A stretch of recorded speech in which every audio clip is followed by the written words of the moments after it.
Jake, my 6-year-old son, had embarked on what was supposed to be an exciting and magical trip to Disney World with my parents and sister. Since I had work commitments, I couldn't join them, but I was reassured by the thought that he was in the care of trusted family members.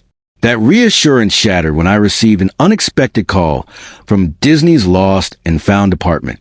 My heart pounded as the representative on the line hesitated before delivering shocking news. "We have a child here who says his name is Jake." Relief washed over me momentarily. No, he was physically safe. But that relief quickly dissolved into sheer horror as I heard his trembling voice on the phone. "Dad, they left me and went home." His words were laced with fear, confusion, and betrayal. I struggled to comprehend what I had just heard. My 6-year-old son had been abandoned at one of the busiest theme parks in the world. Without wasting a second, I called my mother, desperate for answers. I expected panic, concern, some indication that she understood the gravity of what had happened. Instead, I was met with laughter. She casually dismissed my alarm, claiming that after searching for about 10 minutes, they decided to leave because the other children were tired. My mind reeled. How could she speak about this so flippantly? How could she justify leaving behind a lost, terrified child because of mild inconvenience? Overwhelmed with anger and worry, I immediately contacted my ex-wife, who was equally horrified. Without hesitation, I booked the next available flight to Orlando, ignoring the cost. Nothing mattered except getting to my son. When I arrived at the Lost and Found Center, Jake ran into my arms, sobbing uncontrollably. The sight of him, red-eyed and trembling, broke me. A Disney staff member explained that he had been alone for nearly 2 hours before they managed to reach me. They had attempted to contact my parents multiple times, but their calls had gone unanswered. My stomach churned at the realization. My own family had not only abandoned Jake, but also ignored efforts to ensure his safety. After ensuring Jake was settled in a hotel room for the night, I sent a simple text to my mother. "We're flying home tomorrow." I deliberately withheld any mention of my next steps. Specifically, my consultation with a family law attorney. I needed to fully understand my rights and how best to protect Jake from future negligence. The following morning, my parents arrived at the hotel, their demeanor more annoyed than remorseful.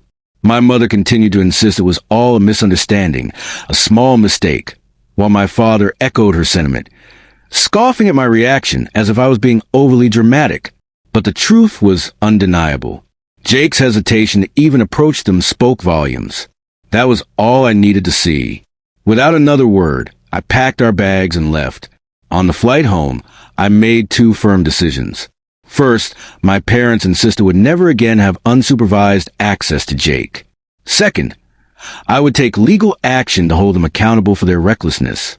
As soon as we landed, I filed a report with the Florida Department of Children and Families DCF, using the documentation provided by Disney as undeniable evidence of their negligence. My attorney, a close friend, walked me through the legal framework of grandparents' rights in our state. To my relief, they had no legal standing without my explicit consent, which I had no intention of granting. 3 days later, my mother called, this time furious. She raged about being investigated by Child Services, complaining that she and my father had been questioned like criminals. She demanded that I retract my report, claiming that I was blowing things out of proportion. I refused. My sister soon joined the attack, threatening to sue me for defamation. Her arrogance was almost laughable. I reminded her that defamation requires falsehood, and I had mountains of evidence proving my claims. That effectively shut down her threats, at least for the moment. As weeks passed, the pressure from my family escalated. My mother tried to show up unannounced, hoping to see Jake, but I refused to let her in. My sister, using her position as an attorney, sent a cease and desist letter, a weak intimidation tactic that my lawyer assured me had no legal weight. Meanwhile, I was quietly building a stronger case against them, collecting recordings, text messages, and even securing statements from 2 Disney employees who had witnessed their departure without Jake. Tensions reached a boiling point when my sister, desperate for retaliation, filed a complaint against me with my local contractors board. She falsely alleged that I performed substandard work on a friend's home, knowing full well that the accusation was baseless. Her pettiness forced me to take time off work to fight the claim, costing me valuable income and clients.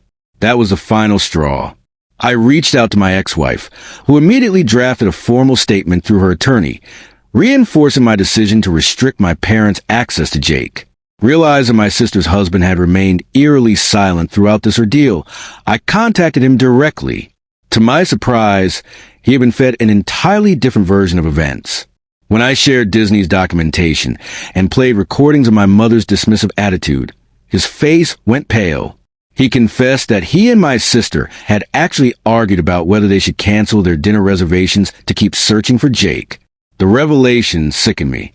They had weighed fine dining against the safety of a lost child, and chose dinner. As the legal case progressed, my parents and sister were officially cited for child endangerment and neglect. The DCF report highlighted their lack of concern and accountability. And for my sister, the consequences were especially severe. As an officer of the court, the State Bar Association reviewed her conduct, ultimately issuing a formal reprimand and reassigning her to a non-client-facing role at her firm. The ripple effect didn't stop there. My brother-in-law, disgusted by my sister's behavior, insisted on marriage counseling. Their therapist quickly identified a pattern of entitled behavior, which had been a long-standing issue in their marriage. Meanwhile, my parents, who prided themselves on their image as devoted grandparents, faced social repercussions within their community. Their church, where they had always been respected members, quietly asked them to step down from leadership positions. 3 months after the incident, my sister made a final, desperate attempt to fight back. She filed a court petition for her grandparents' rights, listing herself as their attorney. My lawyer responded swiftly with a full case file, including security footage of my parents and sister laughing as they exited the park, completely unconcerned about Jake. The judge dismissed their petition almost immediately, citing their behavior as grossly irresponsible. The fallout continued. My sister's marriage crumbled, leading to a bitter divorce in which her ex-husband was granted primary custody of their children. Her law firm, upon reviewing the divorce filings, requested her resignation.